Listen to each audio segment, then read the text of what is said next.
Hello, Marie-Sandrine. How are you?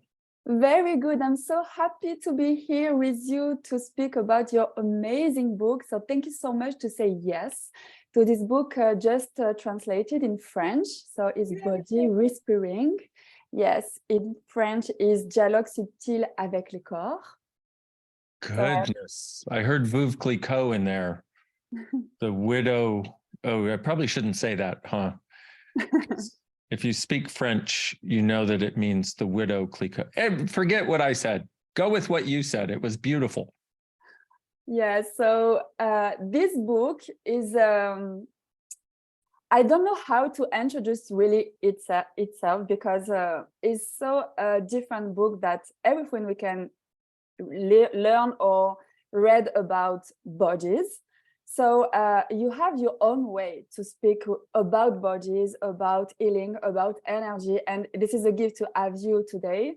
So what I can say is when I read this book, it's like every time I have a what, like that, you know, in my world, it's like, wow, I learned so many things. So I have some question to ask to you about this what, and what can you say about that, about people know about bodies and people say know anything about bodies. So my first what is like, bodies are speaking to us.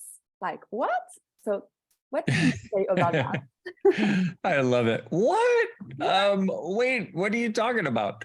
Yeah, our bodies are communicating with us all the time. In fact, discomfort or pain, a large majority of the time, is when our body has been trying to communicate something to us, but we haven't been listening. And so part of what the book walks you through is starting to be able to listen to what your body is saying.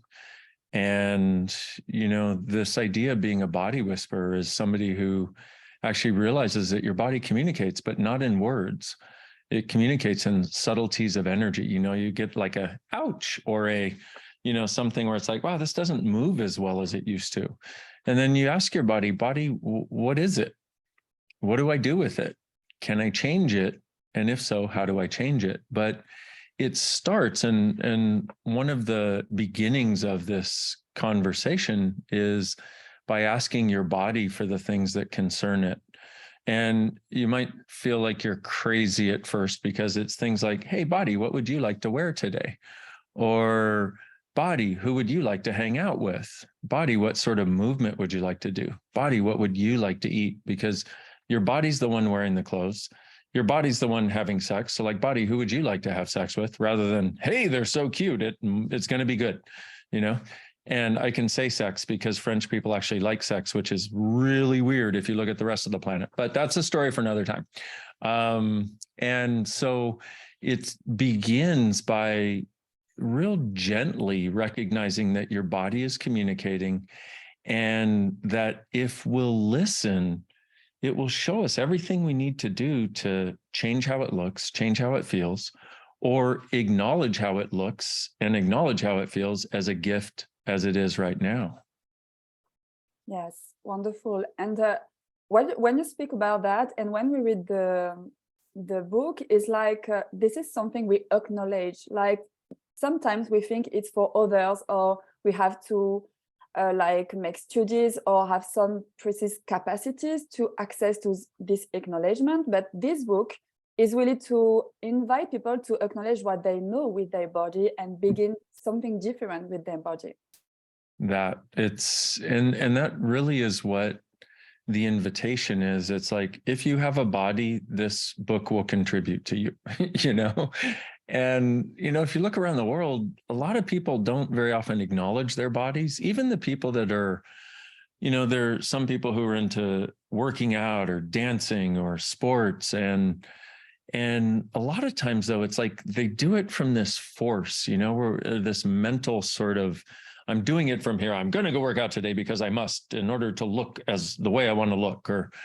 And so, but our bodies don't function from force. They function from a sweetness, a kindness, a gentleness, and a really beautiful space of being. And so if you have a body, this book is for you because it starts at the beginning. Okay, you have a body, now what? And it, goes further into that for people who work with bodies and many aspects of that. But it's like, it's about making it as simple as possible by acknowledging what is and what has always been, that you just may have never known was what is going on. Yes, you said it's working with body and also being with body. You speak about the sweetness of bodies. And this is the beauty also, to bring this awareness of bodies, how bodies can change our life, literally. Literally. And Yeah. it's interesting because I know so many people who ignored their bodies until they couldn't anymore because they were in so much pain or they started hurting. And I mean, think of somebody you know who's had some big disease who was like, whoa, and it became the wake-up call for them to change their lives. We've heard of so many people. I know so many people personally that were in corporate jobs, for example, or own their own businesses, and they were quite literally killing themselves to try to achieve what they called success, never getting there, which is the interesting part, because if you don't involve your body, it's very difficult to have the sense of peace that comes with true success. And this is something that is not difficult. It's just we've never been taught. And so you'll find somebody who has one of these diseases and they totally reevaluate their lives. And they're like, oh my goodness, I thought what was going to bring me success was making all this money and being at the top of the ladder. And really, it's actually liking myself and my body and feeling comfortable and at home with my body.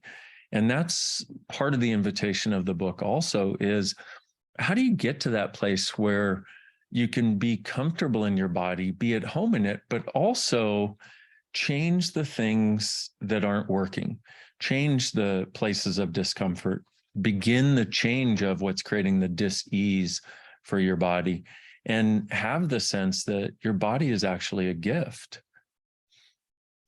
Yes, and you speak about that, and when you speak about that, is like how our body can also show us how to make more money with more ease, with more communion. And this word communion really show up with this book, is like how we could be partner with our body. Yes, and that really is what it's about, that sense of communion, which if you could think if you've ever had a day where you woke up and you just had gratitude for your body, where you didn't start your day with the litany of judgment, this is too small, this is too big, these are too saggy, this, all that sort of stuff. If you just looked at your body and had a moment of gratitude, that's what's actually possible for us to be with our bodies all the time. And so the book walks you through getting there. Now you've got to do the work, okay? But the book walks you through, and it's not work like you think about it. And each step that you take, sort of each opening that you go through, it's like your life gets richer. And what we don't realize is that by ignoring our bodies, we're ignoring the richness that living can be, because our bodies are with us all the time. And most of us have a bit of an antagonistic relationship with it. Like, why don't you look the way I want you to? Why is my waist getting larger? What the fuck? And so we have this antagonistic relationship. But what if your body could actually become your best friend? And it's possible. And I say again, it's way easier than most people make it. I know before Access and before I started going down this road of exploring what do our bodies know and how do we access it, I used to be the same way. It was like I would work out all the time, and if I missed a day, I'd feel guilty, or if heaven forbid, because what would happen is I'd work out so hard that I would then hurt myself, and then I would be out for a week, 2 weeks, 6 weeks, and down on myself the whole time, and then I'd go back in and start again, and it was not sustainable, nor was it kind. And it wasn't kind to my body, but it also wasn't kind to me.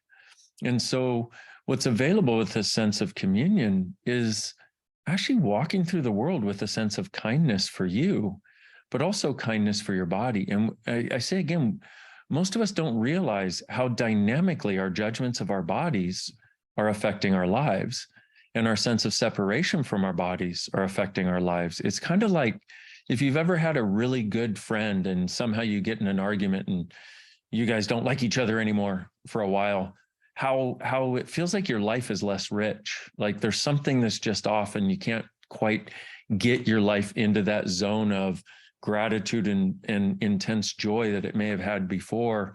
And then when you get back together, you know, and you make up and you're like, oh my goodness, it feels so good. Well, what if our bodies could be our best friend? Which would mean that you would have one of your best friends with you all the time. Just melting when you speak about that. And this is interesting. When we speak about body, we can perceive something different happening. And I invite people to that listening this conversation just to be present to their body and acknowledge through this conversation what can already change. And we don't have to work on it, but just ask for it. Yes, with that. Yeah, and that's where it begins, is with the asking. You know, just asking a simple question, like I was saying, body, what would you like to eat? And you may not get it the first time or the first 10 or the first 100 times. But what starts to happen is you'll start to learn your body's language, because it has a language of its own. And its language is energetic. And it's been communicating that way its whole life. We've just, at some point, really stopped listening. I mean, like I've got one friend whose kids, she lets them eat what they want to eat. And she always says, hey, ask your body what it wants. And so, I mean, one of them will be like, I want cucumbers and strawberries for dinner, you know? And it's like, and, you know, and for breakfast, she'll have apples and, you know, and for lunch, she'll have the Chinese food from the night before or whatever.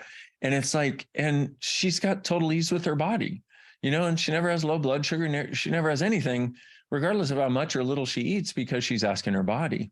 And so at some point we had that, all of us, and because it's natural to us. And so it's just really about getting back to what's natural for us, getting out of what is unnatural, which is the judgment and the idea that you can project a mental construct onto your body and create it. Yes, this book is an amazing invitation to living beyond judgment and beyond also presumptive realities with body, how we have to be with body, how bodies function also. So yes, it's a what also in this reading, like, oh my gosh, something else is different, is possible and different to choose. And I have another topic about like what?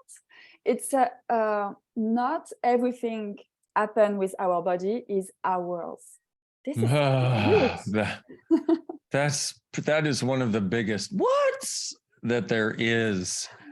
And it was based on the idea, one of the things that I learned when I started doing Access Consciousness is the idea that we pick up on other people's thoughts, feelings, and emotions, their judgments, their points of view, and in fact, their whole view of reality without realizing it.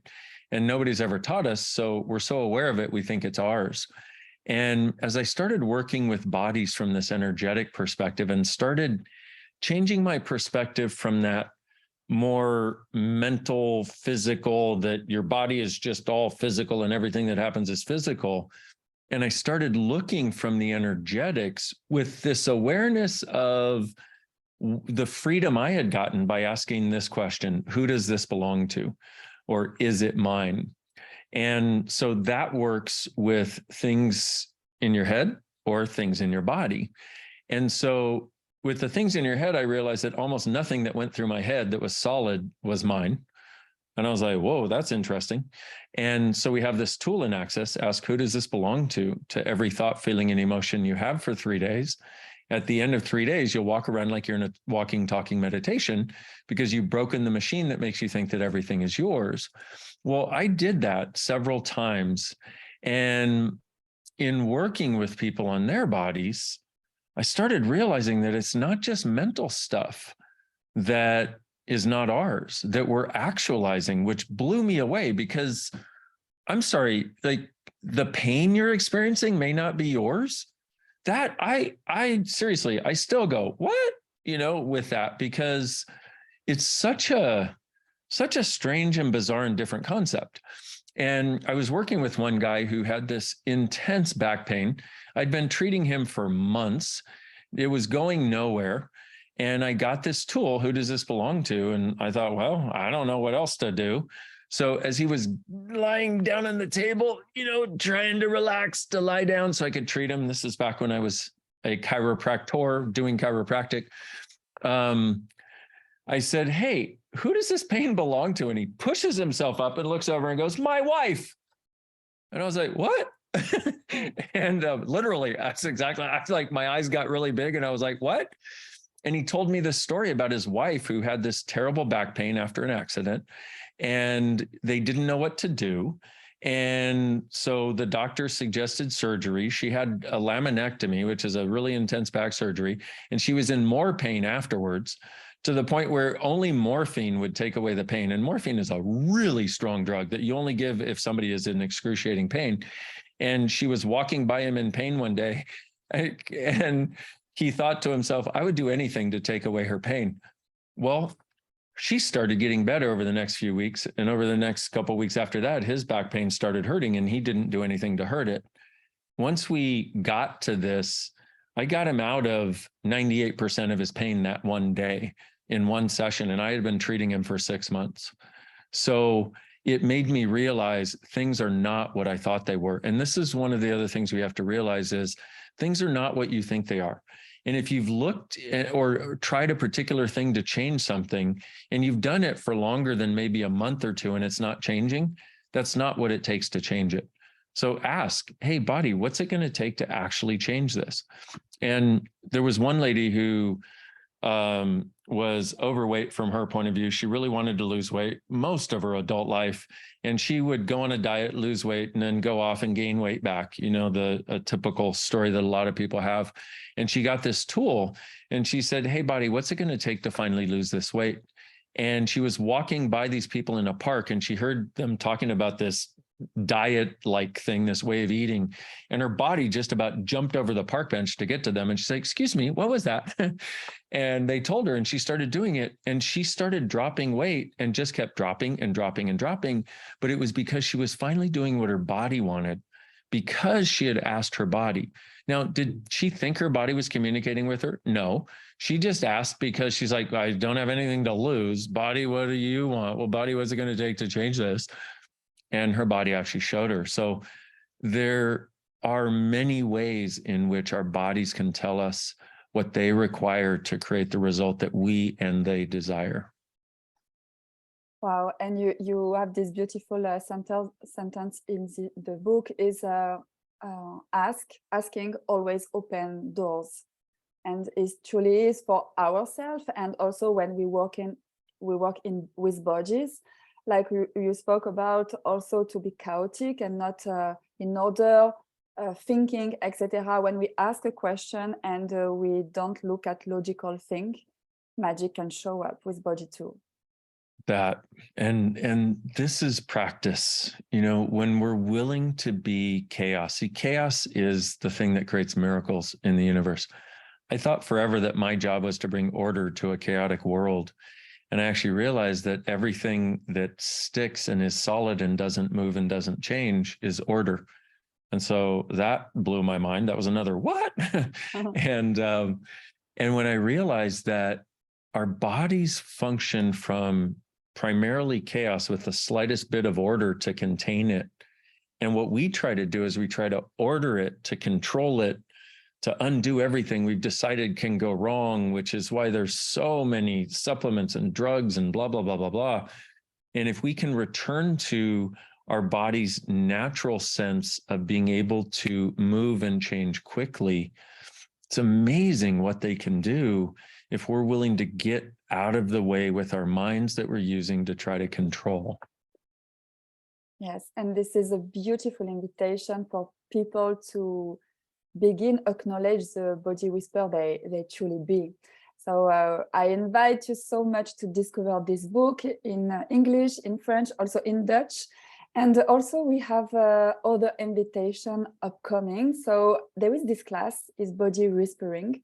I talk about it because it's such a different class I attend than other one.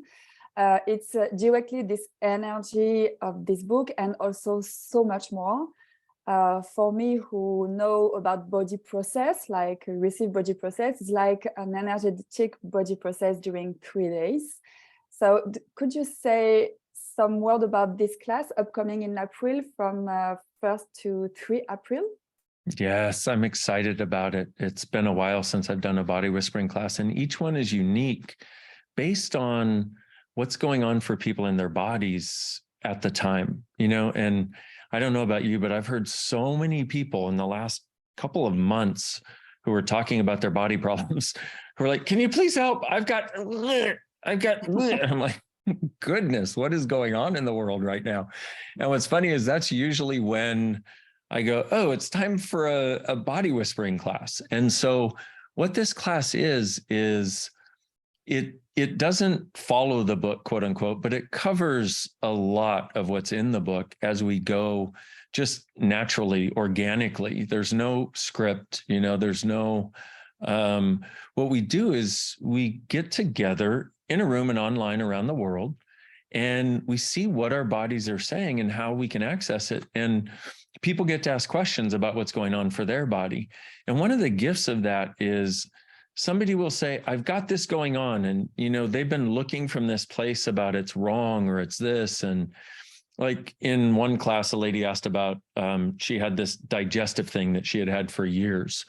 And she had had yeast infections and digestive problems. And I was like, whoo, that sounds like fun. Okay. And what I do is I just go, I put up my hands, to be like, okay, what can we do here? And I just ask, body, what is this? Like, what can I tell her? And I asked the being in the body, which sounds kind of weird now that I say it. But anyway, that's what I do. And I just kind of follow the energy of where it leads. And what we found, and this is what I have found with so many people, especially if they have ongoing body problems, is that she and her body actually have a healing capacity. Now, she wasn't working as a healer in any form. She was a housewife / businesswoman. She had her home business and she was actually doing really well with it. But as the business grew, the problems in her body grew. And what we found was she was part of the reason she started her business was because she wanted to help people. And what she was doing was, that easy for me to say in English, as she was connecting to more people and more people and more people, she was doing a part to try to heal something in so many of those people's worlds. Now, when you look at that, so what most of us are looking at is the effect that we're having with our bodies that isn't comfortable, isn't happy making. And then we assume that we're doing something wrong because it hurts or it seems like it's creating disease or something like that.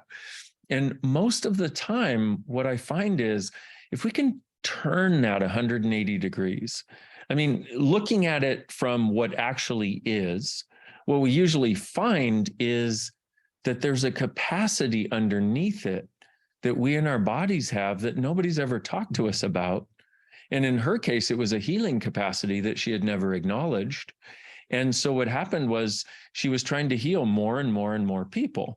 Well, okay, trying to heal one person with one body, okay, that's got a certain thing, may still have an impact on you, but trying to heal thousands of people with one body, whew, that starts to drain your body. And when she acknowledged it, we also got to the commitment that she had made to do this, I guess, for the world, if you want to call it that. And then what we got to was where when she was a little girl with her mom had the exact same thing. And her mom was in such pain and her mom was so run down. As a little kid, she wanted to do everything she could to heal her mom, to make her mom feel better. Well, she couldn't exactly do it. And so here she was, older, wiser, with more power, trying to do what she couldn't do as a kid. Once we acknowledged the capacity and then did some access magic, some verbal processing to get her to the point where she didn't have to do it that way anymore. Within a day. You should have seen this woman. She went from gray to alive. Like you could see color in her face. It was so cool. I was like, wow. Because when she first walked in, I'm like, oh my God, she might die before the class is over, because she had so little energy. Poor lady, poor, sweet, beautiful lady. And so these are some of the changes that can occur. And that's a bit of how we go about it. So we're always going about it by being present with you, present with your body, but also how can we look at this that can empower you rather than you stuck in the disempowerment and the wrongness that you've been hanging on to for so long. Yeah, this is a beautiful invitation of this book and this class, truly to go in this healing capacity, joy, possibilities, and contribution. So I will put the link of the class also in this conversation. There is so less no many just foundation to have to participate to this class. And yes, it's open to everyone to want to explore their body whisper capacity, possibilities. So thank you so much to share that with us, Dr. Dain Heer, this book, these classes, and this awareness and this possibility to have such a different relationship with us and our body. Thank you so much. Thank you. And thank you for the invitation to today's conversation. It's been wonderful. Thank you so much. Thank you for all people waiting for this conversation. And I hope it's a useful contribution. Don't hesitate to put your message and everything you get of this conversation. And if you want more, in 1 hour now, Dr. Dain Heer will be with Emily Russell to do the book club of the body whispering. So you can also go deeper in this conversation and with possibilities with your bodies and with your life. So thank you so much, Dain. Thank you, Marie-Sandrine. And thanks everybody for watching. See you soon. Thank you. Bye-bye. Bye-bye.